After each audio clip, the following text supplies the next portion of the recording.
Also, sports teach you practice in handling pain, in dealing with emergencies which occur regularly in sports. The seventh curricular theme in elite private boarding schools is a complete theory of access to any workplace or any person. You'd do better off than reading a civics textbook to set a kid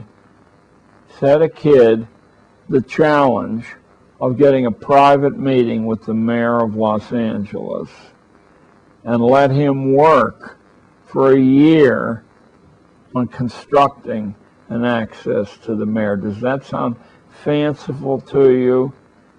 My kids from a very ordinary New York public school got access not only to New York City's mayor, but to New York State's governor and CEOs beyond count. You can do that too.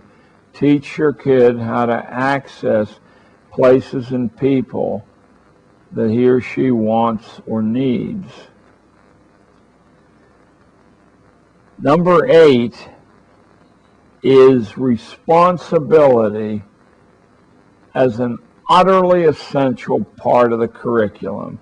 Now, yes, that includes things like washing dishes, but in elite private boarding schools, you ask a kid to care for a horse, to take some important community service, to go for leadership in clubs, much easier to get than you think, because if the club is actually doing anything, it's a lot of hard work to be the leader, and very few people want that.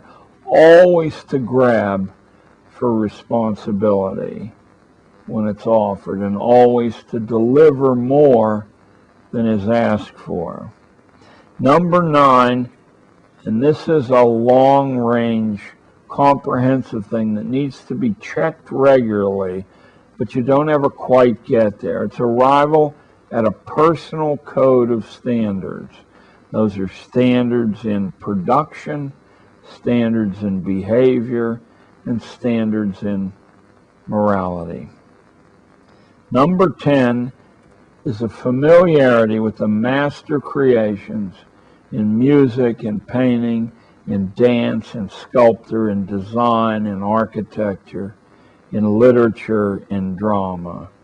To be at ease with the arts, because apart from religion, the arts are the only way to transcend the animal materiality of our lives, to get in touch with a bigger you.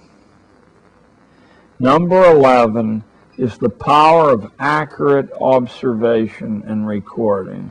I'll only give you one example of how you think this way, and if you push yourself, you will be able to supply many more.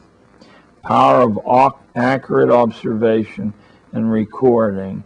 It used to be an axiom among the British upper classes that if you could not draw what you saw with your eye, then you in fact were not seeing what was there.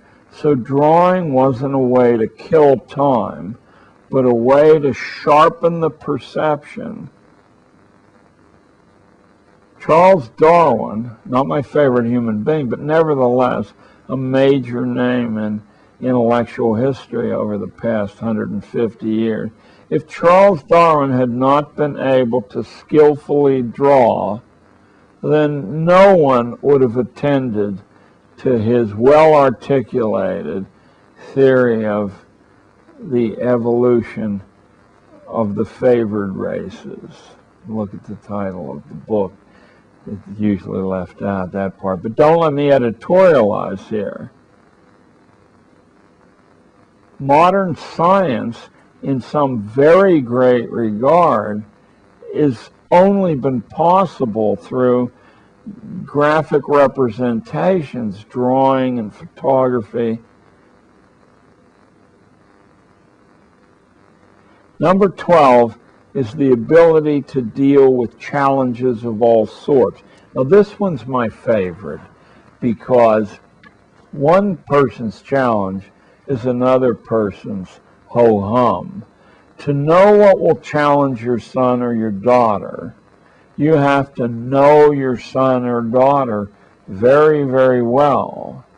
If you have a kid who's painfully shy, obviously public presentations are the challenge that the kid needs as a corrective to rather than live the rest of their lives.